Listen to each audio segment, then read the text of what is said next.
The legalization and use of marijuana has been a debated issue for a very long time. It was first made illegal in 1937 after the failure of alcohol prohibition in the 20s. The people who worked to make marijuana illegal were motivated by racist fears and greed, rather than an actual desire to help the public. They used the racism that had been hardwired into American culture to turn the public against a relatively harmless drug without sufficient study of marijuana's actual nature or its possible health benefits, and prevented an educated debate about its merits and its risks. The failure to debate against the Marijuana Tax Act of 1937 and its related legislation has resulted in negative consequences today that have cost a lot of money, increased crime, and discouraged medicinal and environmental uses of cannabis. The prohibition of marijuana was a rushed, debate-free, unprofessional process that only succeeded because of the lies and distortion of the Federal Bureau of Narcotics and Harry J. Anslinger. Anslinger was an ex-prohibitionist and had recently been appointed the head of the FBN, which was a new organization at the time. Marijuana has been used as a drug throughout the world for thousands of years. However, in the 20th century it was still very new to America and had been brought in chiefly from Mexico, along with Mexican immigrants in search of work during the 1920s. Due to the general racism of those times, and the fact that it was during the Great Depression and Mexican immigrants were taking some of the few jobs left, states began outlawing marijuana. Local officials inflamed the public's negative feeling toward Mexicans to help ensure that marijuana was made illegal. Dr. Fred Fulcher of Mineral County said, "When some beet field peon takes a few rars of this stuff, he thinks he has just been elected the president of Mexico, so he starts to assassinate all his political enemies." Anslinger's campaign against marijuana included the movie Reefer Madness and many other extreme stories that were often not entirely true about marijuana. Anslinger eventually, in the 60s, admitted that the entire campaign had been based on lies. During the 20s, the media was mostly controlled by William Randolph Hearst, a powerful man who was known to be racist and had lots of gain from making marijuana illegal. Hearst owned a lot of forest land that was being used for timber. Hemp, a form of cannabis, was being realized as a cheap, efficient alternative to both wood and paper, which would have caused major financial problems for Mr. Hearst. Mr. Anslinger and Mr. Hearst created a negative publicity campaign against marijuana in order to convince the public that marijuana was bad.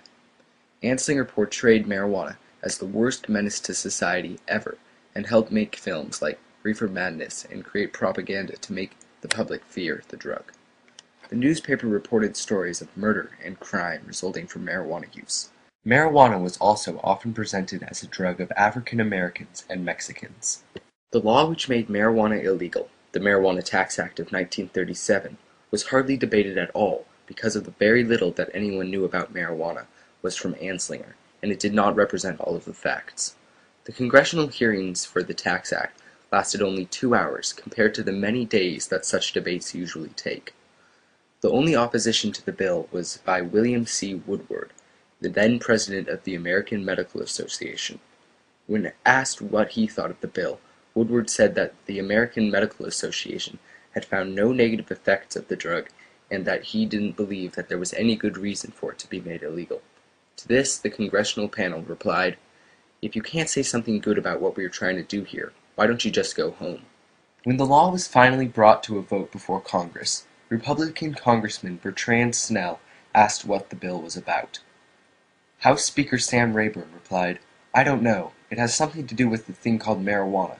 I think it's a narcotic of some kind." Mr. Snell then asked if the American Medical Association supported the bill. To this, one of the supporters of the bill stood up and claimed that the AMA doctor supported the bill 100%, despite the fact Woodward had directly opposed it in the hearings.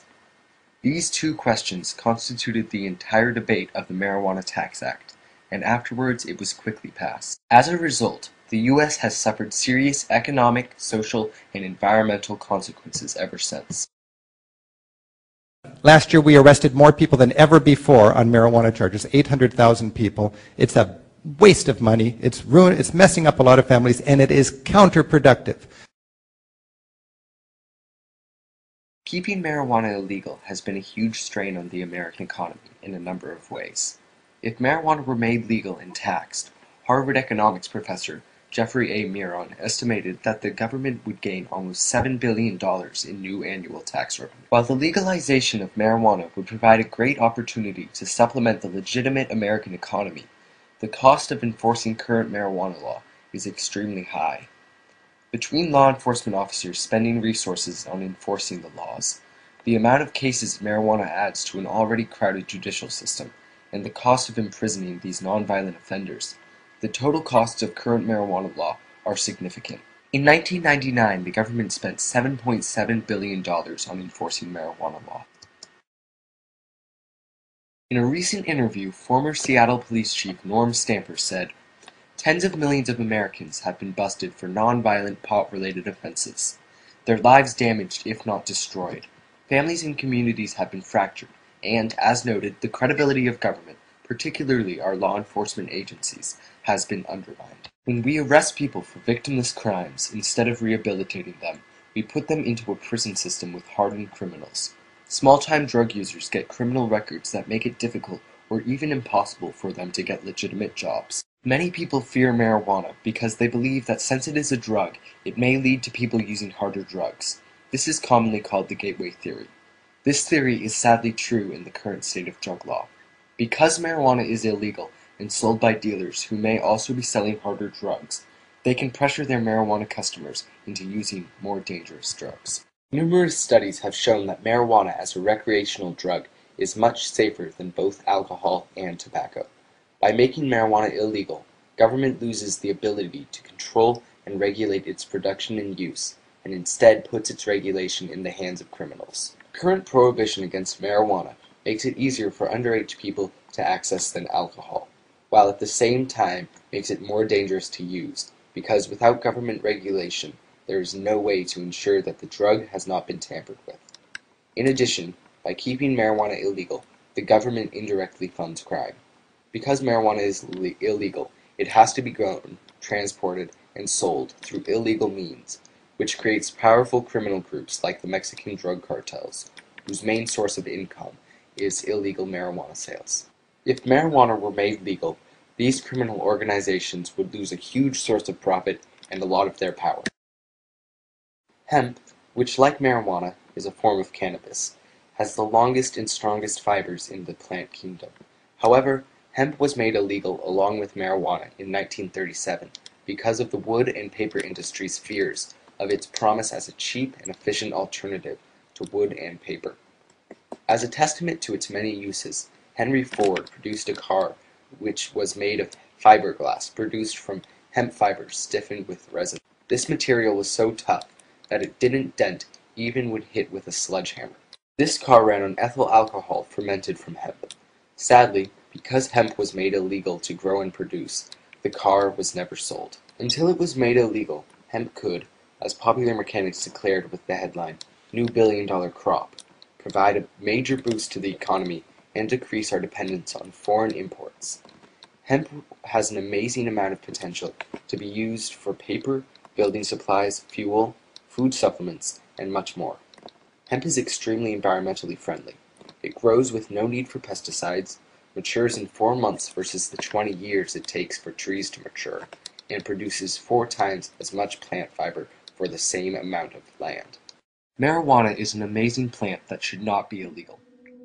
When we talk about this, I think that the real reality behind prohibition wasn't that it got you high, because the government's job is not here to protect you from cigarettes, protect you from driving cars too fast into a tree, or to protect you from guns, or to protect you from knives, or to protect you from pharmaceutical drugs. In all reality, the government doesn't really care about your well-being.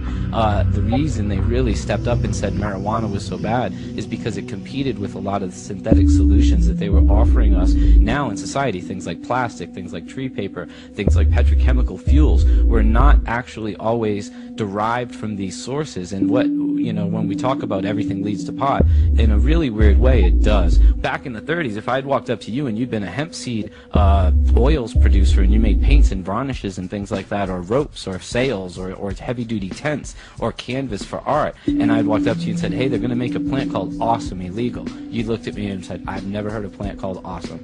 And it would be the same as calling it marijuana. It would be the same as calling it chronic, because it was a name that had no meaning. So you could have looked it up in every encyclopedia. So what we call marijuana, everyone before that called hemp or cannabis. And that is literally where the term canvas comes from. Cannabis. Yeah. All canvas came from cannabis. Yes. All the covered wagons that went west. Mona Lisa painted on cannabis. Yeah. A fascinating thing a lot of people don't realize is when Columbus landed here, he found tobacco. He did not find what he really expected, which was cannabis hemp. Because while Europe was evolving with things like paper and cloth and sails and ropes and maps and Bibles and paints and varnishes, North America was still carving on cave walls with rocks, because the Native Americans here did not have the plant that Europe used to evolve from, really, in a sense, cavemen-like days. So you think that the reason why Americans were not evolved, or Native Americans, was because they didn't have cannabis? Well, let me break it down. Really China invented paper This 5,000... is a theory, though, right? Wait a minute. History shows us China invented paper 5,000 years ago. Okay, hemp and mulberry. The second thing is when you start looking up canvas, the very first crops we farmed in Europe were hemp for cloth. We only got cotton gin in literally 1800, 1790. We got a patent for cotton gin. All the time we were humans. Before that, we were still wearing clothes that weren't cotton. We were wearing hemp, because hemp was everywhere we were as humans. You know, this is why the Native Americans were wearing leather. They didn't have, you can't make corn t-shirts.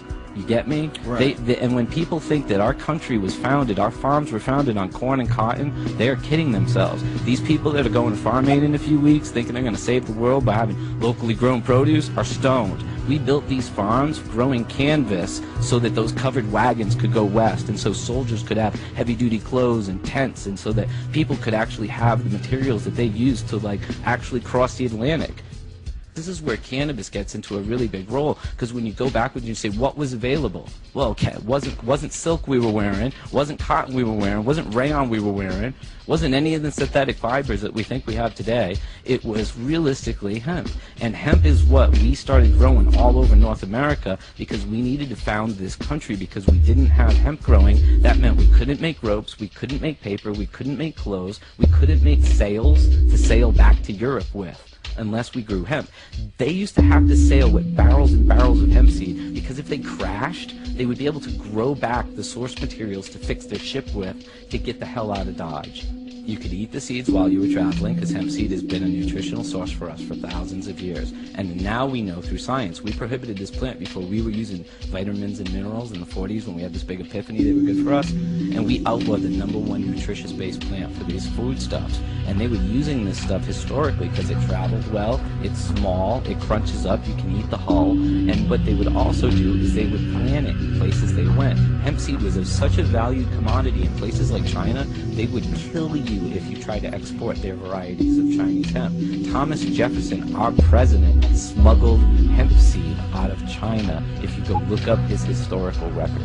So just hemp, the textile, you think is responsible for a great deal of Europe's evolution? Just the ability to use it? Was paper a big part of our evolution? Was clothing a big part of our evolution? Was sails? Did sails help us at all? Rope? So these American Indians, which really came here on the Bering Strait from Asia, they just missed out on a plant.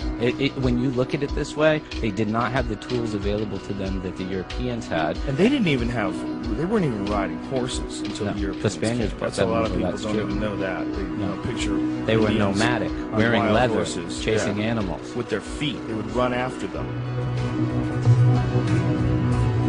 See, what happened was they came out with a thing called a decorticator, and the decorticator allowed them to process the hemp fiber much easier. Before they used to use slavery. Yes. And then when slavery became abolished, it became a pain in the ass to use hemp, so they used cotton and all sorts of other stuff. And when they came with this decorticator label, they were like, this is the shit, man. We're back. Hemp is back. Hemp is back. Wasn't it on the cover of Popular Science? Mechanics. Popular Mechanics. Yeah, did a very large article called Hemp, The New Billion Dollar Crop. Yeah. And so everybody was like super like down for this. Like, this is it. And then when they passed these laws through Congress making marijuana illegal, these people didn't even know that they were outlawing hemp. They had no idea. No, they had no idea. They made a new name for it to sneak That's it right. through. The American Medical Association protested on much of the the Marijuana Tax Act because of exactly that. They actually called it something else, so they would trick people, and a lot of the protests they got came late because people that were making paints and canvas had no idea they were outlawing their source product.